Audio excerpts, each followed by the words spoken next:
దేవుని వాక్యం ఇలా సెలవిస్తోంది. ఆయన మిమ్మును గూర్చి చింతించుచున్నాడు గనుక మీ చింత యావత్తు ఆయన మీద వేయుడి. ఆయన అంటే దేవుడు.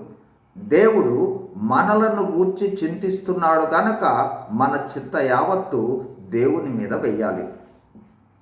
యేసు ప్రభు అంటున్నాడు, ప్రయాసపడి భారము మోసుకొనుచున్న సమస్త జనులారా నా యొద్దకు రండి, నేను మీకు విశ్రాంతి కలుగజేతును. ఈ వాక్యాన్ని గమనిస్తే సమస్త జనులారా, ప్రయాసపడి భారము మోసుకొనుచున్న సమస్త జనులారా నా యొద్దకు రండి, నేను మీకు విశ్రాంతిని కలుగజేతును.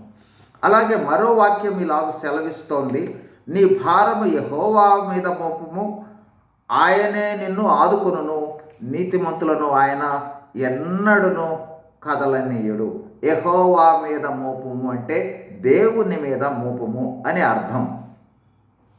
మానవాళి చింతలన్నిటినీ తీర్చగలవాడు దేవుడు మాత్రమే.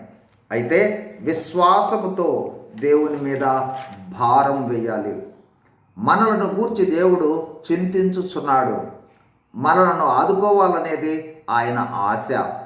అయితే మనమే మన భారాలను ఆయన మీద విశ్వాసముతో వేయవలసి ఉంటుంది. మనవి ఎలాంటి భారాలైనను ఎలాంటి చింతలైనను దేవుని మీద వేసినట్లయితే ఆయన తీర్చగల సమర్థుడు, సంపూర్ణంగా నమ్మాలి, సర్వశక్తిమంతుడు. అంతేకాదు మనమందరము నీతిమంతులముగా జీవించాలనేది దేవుని కోరిక. ఎందుకనగా నీతిమంతులు ఎన్నడూను కదల్చబడరు. నీతిమంతులగుట కేవలము యేసు ప్రభువునందు విశ్వాసం వల్ల సాధ్యమవుతుంది. అప్పుడు మనకు దేవునితో సమాధానము ఏర్పడుతుంది. ఫలితంగా దేవుడు మన భారాల నుండి, చింతల నుండి విడిపిస్తాడు. నీతిమంతులుగా జీవిస్తేనే పరలోక భాగ్యం లభ్యమవుతుంది. God bless you.